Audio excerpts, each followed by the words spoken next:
आज मैं बहुत ही खुश हूँ क्योंकि आज पूरे 11 साल बाद अमेरिका से मेरा दोस्त अपनी पढ़ाई पूरी करके वापस लौट रहा है। उसने भौतिक शास्त्र के विषय पर पीएचडी की हुई है।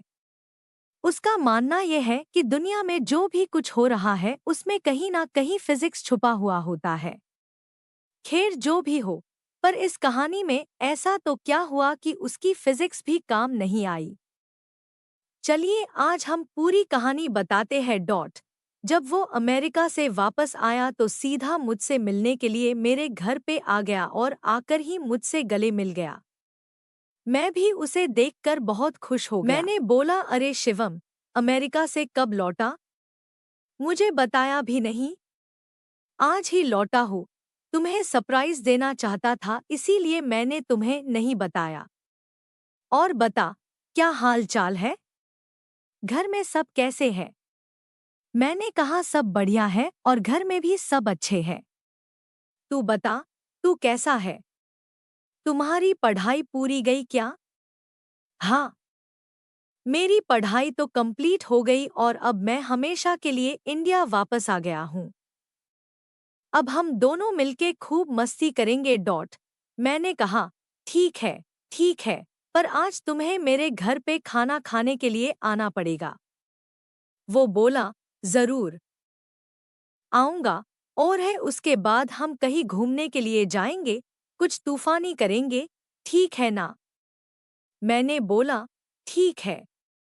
उसके बाद हम दोनों ने रात को खाना खाने के बाद हमारे गांव के पुराने मंदिर में घूमने के लिए गए। मैंने बोला, शिवम, क्या तुम्हें पता है ये मंदिर बहुत ही ज्यादा प्रचलित है? उसने हैरान होके बोला, ओ तो ये है तुम्हारा तूफानी अंदाज। डॉट क्या यार, तुझे कोई अच्छी जगह नहीं मिली कि तू मुझे यहाँ ले आया? मंदिर? मैंने बोला, तुम चलो तो सही, बहुत मजा आएगा। लोगों का मानना यह है कि यह भूत प्रेत जैसी आत्माएं रहती है। शिवम, क्या सच में यहाँ पे भूत है? क्या तुम भी मजाक कर रहा हो? मैं नहीं मानता। मैंने बोला, ठीक है, हम दोनों साथ में जाते हैं और पता लगाते हैं कि सच में भूत है कि नहीं। फिर हम दोनों मंदिर के अंदर चले गए। मंदिर काफी बड़ा था और थोड़ा भयानक भी लग रहा था। ऐसा लग रहा था कि कई दिनों से यह साफ सफाई नहीं हुई है। फिर हमने मंदिर के पुजारी से बात की। पंडित जी, हमने सुना है कि यहाँ आसपास कोई भूत का निवास है, क्या यह बात सही है? यह सुनकर वो पुजारी हमको घूरने लगा और बोला, चले जाओ यहाँ से, ये जगह तुम्हारे लिए सही नहीं है। मैंने बोला, क्यों पंडित जी? पंडित जी, आओ मेरे साथ, मैं आपको बताता हूँ। इतना कह के वो हमें एक कमरे में ले गया और हम जैसे ही अंदर गए तो वो पुजारी ने बाहर से उस कमरे को लॉक कर दिया। यह देखकर मैं और मेरा दोस्त शिवम घबरा गए।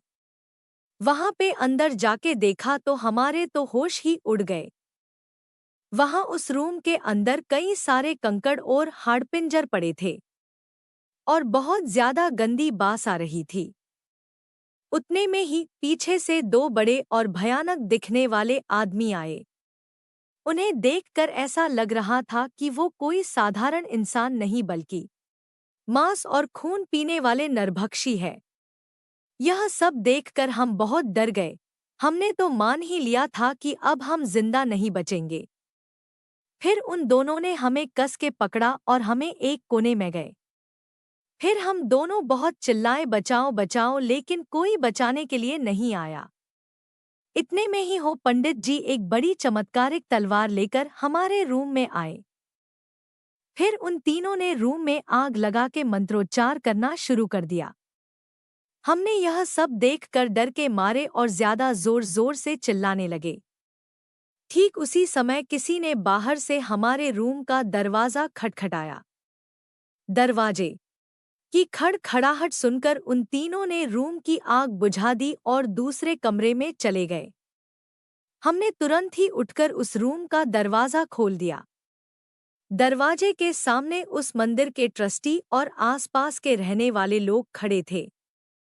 हम कुछ बोले उससे पहले उन लोगों ने हमें धमकाना शुरू कर दिया। तुम दोनों कौन हो? यहाँ मंदिर में चोरी करने के लिए आए हो? सच बताओ वरना हम पुलिस को बुलाएंगे। हमने सब सच बता दिया, लेकिन उन लोगों को हमारी बातों पे भरोसा नहीं हो रहा था, बल्कि उल्टा हमें डांटने लगे।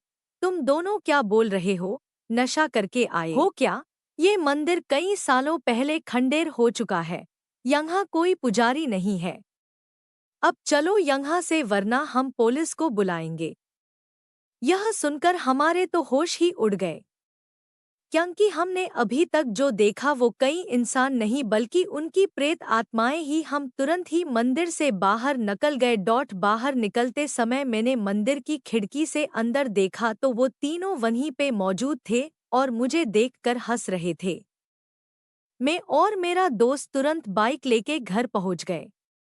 आज भी मैं उसके बारे में सोचता हूँ तो भी मेरा हृदय डर के मारे कांपने लगता है।